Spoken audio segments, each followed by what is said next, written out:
A carpenter measures a door frame and finds the beam is 2 inches short. He can shim it, force it, or stand there long enough to realize the opening was never meant for that beam at all. This week's 7 verses circle a single pattern: the distance between what you can carry and what the work actually weighs, and what God does inside that distance. Watch for the gap, not as failure, as address. Solomon could have asked God for anything, and he asked to be able to listen. 1 Kings 3:9 says, "Give your servant, therefore, an understanding mind to govern your people, that I may discern between good and evil, for who is able to govern this your great people?" The Hebrew here is lev shomeah, not a thinking mind, but a hearing heart. Solomon doesn't ask to be smart, he asks to be receptive. And that question at the end, who is able to govern this great people, is not humility as performance. It's a man naming the exact distance between the job and his capacity for it. That gap is where wisdom lives. You don't need more confidence. You need ears honest enough to hear what's true. Most people quit when they're exhausted. God's complaint here is that you didn't. Isaiah 57:10 says, "You were wearied with the length of your way, but you did not say it is hopeless. You found new life for your strength, and so you were not faint." That phrase, new life for your strength, is not a compliment. God is watching his people find second winds for roads that lead nowhere near him. The resilience is real. The direction is wrong. Your capacity to keep going is not the question. What you're feeding that capacity into, that's what this verse puts on trial. Endurance spent on the wrong road just gets you more lost. Ask where yours is pointed. The men who feared Jesus most didn't fear a body, they feared an empty room. Matthew 27:64 says, "Therefore order the tomb to be made secure until the 3rd day, lest his disciples go and steal him away and tell the people, 'He has risen from the dead,' and the last fraud will be worse than the first." They called it fraud, but they posted a Roman guard against it. You don't station soldiers outside a lie you don't believe. The word secure is the giveaway. They needed stone and seal and armed men to hold shut what they insisted was already finished. Their precautions confessed what their theology denied. Every measure they took became Exhibit A on Sunday morning. What you're trying hardest to keep sealed may already be open from the inside.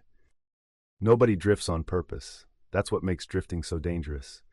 Psalms 119:67 says, "Before I was afflicted I went astray, but now I keep your word." The Hebrew here is shaga, not rebellion, not defiance, wandering. The slow, unnoticed kind.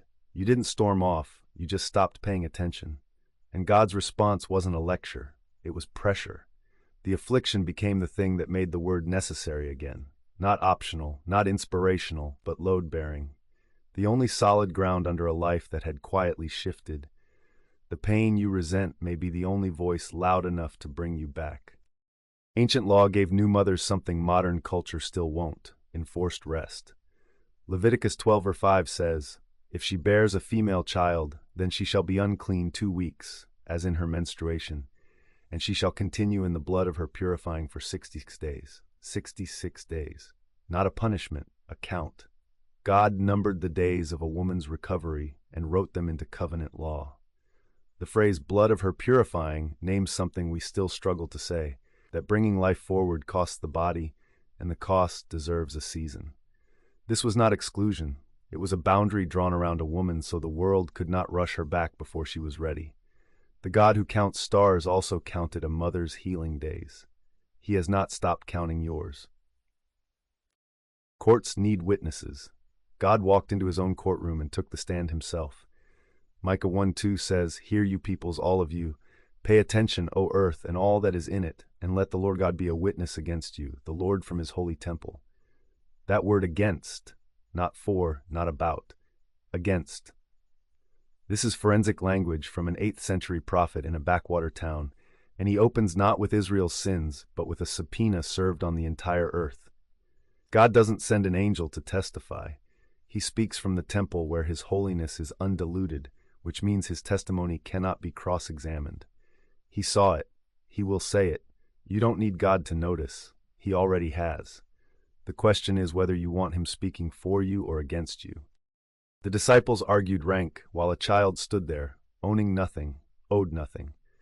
Luke 9:48 says, "Whoever receives this child in my name receives me, and whoever receives me receives him who sent me. For he who is least among you all is the one who is great." That word receives, it's not passive acknowledgement. It's the act of pulling a chair to a full table. In a patron-client world, you received people who could return the favor. Jesus built a chain of divine presence through someone who couldn't repay a meal. The person you overlook today is the exact doorway you've been praying to find. Greatness isn't climbed to. It's found at the seat no one else wanted. Every verse this week locates a gap between Solomon and his office, between resilience and its true destination, between a sealed tomb and Sunday, between drifting and keeping, between a body's cost and a culture's impatience, between a courtroom and a defense, between rank and reception. 7 different centuries, 7 different people standing at the edge of something they cannot close on their own. The instinct is always the same: close the gap, seal the stone, find another wind, climb another rung. And God's move every time is not to increase human capacity until the gap disappears. He occupies it. He doesn't make Solomon smarter, he gives him ears. He doesn't redirect the resilient, he names what they're feeding. He doesn't argue with the guards, he lets their own precautions testify. He doesn't prevent the drift, he makes the word load-bearing after it. There is a theology buried here that most of us resist. Inadequacy is not a detour. It is the location. The precise coordinates where God has chosen to work are the ones where your resources run out and your resume stops mattering. We spend enormous energy trying to arrive at God from a position of strength, prepared, competent, sufficient.